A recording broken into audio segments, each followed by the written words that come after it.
Maryknoll Sisters are women who have heard a call to go out, to go to where God wants them to go. Maryknoll Sisters are very attentive to people, very, very aware of justice issues, and don't give up easily. Everywhere I go, I bring my whole being to share with people and listen to the people what they need. It's really a call of being of service and inspiring and joy with people, and I like that. I think as a young woman, as a missionary going to Tanzania, I thought I was going to give something, and I had something to bring. But as a matter of fact, 43 years on, I have been enriched. I have received so much from the children and so much from the people. What we always do is respond to what the church wants. We don't go to a place and say, we're going to do this. We go to a place and say, what can we do? It's a community of people that we hope to be able to help, whether it's building a well or whether it is staffing a clinic. Even though we are bringing our faith, God is there before we arrive. So it's respecting the culture of the people. All the sisters will tell you that we have been changed by the people that we meet. So while there's a great family spirit, there's a deep appreciation for the fact that all of us are on our own spiritual and human journeys. We're as different as they come, and yet the sense of solidarity, no matter where you are, you're a Maryknoll sister. When you come to Maryknoll as a young woman, to be trained, you see the mission sending ceremonies. You see people on the front porch waving the noisemakers. The sending off, this is why we came to go. We leave sisters behind, but know that they're with us wherever we go. I'm Sister Hyun Kim. I have been in Maryknoll for 3 years. Now after I finish my training, and I'm going to Brazil. I hope in Brazil I can work with the women who are survivors from sex trafficking, domestic violence and sex abuse. Especially I'm very interested in healing community for them. We've been called to cross boundaries of culture, of race, of geography, socioeconomic, religion. We also have invited women from the countries that we serve to be part of us, to be missioners with us. My name is Sister Rebecca Nyaki, and I am from Tanzania, East Africa. I am a Maryknoll sister.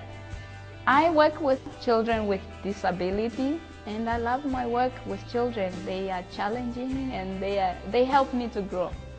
I'm very blessed as a Maryknoll sister. I'm an artist, painter, printmaker, and liturgical dancer, and moving prayer instructor. You can move, and then you can pray. And then your whole being as your mind and body and spirit, and you can open to God. This is our centennial year, and it's been important to trace the historical things that happened in the world, as well as where we had some outreach during the war times, during the peace times. The history of Maryknoll has a very amazing ecumenical background. It was a Protestant teacher at Smith College who animated Mary Rogers to respond to the need of the Catholic girls at Smith College.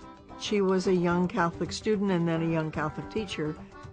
She had a dream. She shared the dream. She went to meet Father Walsh and could grab a hold of a thread of something that might be. And that's really the kind of the seed that grew into this marvelous tree that we have here now. The community was small when we first came here. As we grew in numbers, our buildings and facilities grew. The official Maryknoll family is in Ossining, New York, and we're on the Hudson River, and we have a piece of property that is divided by a road which is called Ryder Road. On one side you have the Maryknoll Fathers, and at one time they had a full-on seminary there. Now they call it the Maryknoll Center, and they use it for wonderful educational opportunities and displays. On the other side of the road is the Maryknoll Sisters house, and it's a building that has 3 sections to it. The first section was finished in 1932.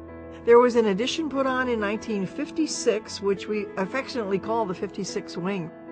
And then a third building was built, which is called the Rogers Building, named after Mother Mary Joseph, and that has the residence of most of the younger, more active sisters.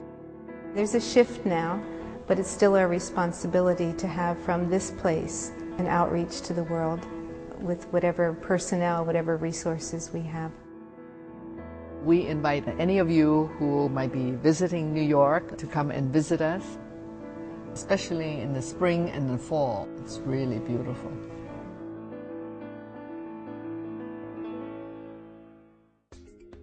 In 1927, the request came to the Maryknoll Sisters to send sisters out to Honolulu. The bishop saw that need and asked us, and we did it. And the amazing thing, they were invited to start coeducational schools. I came to Hawaii in 1949, and I have to admit it was a love affair from day one.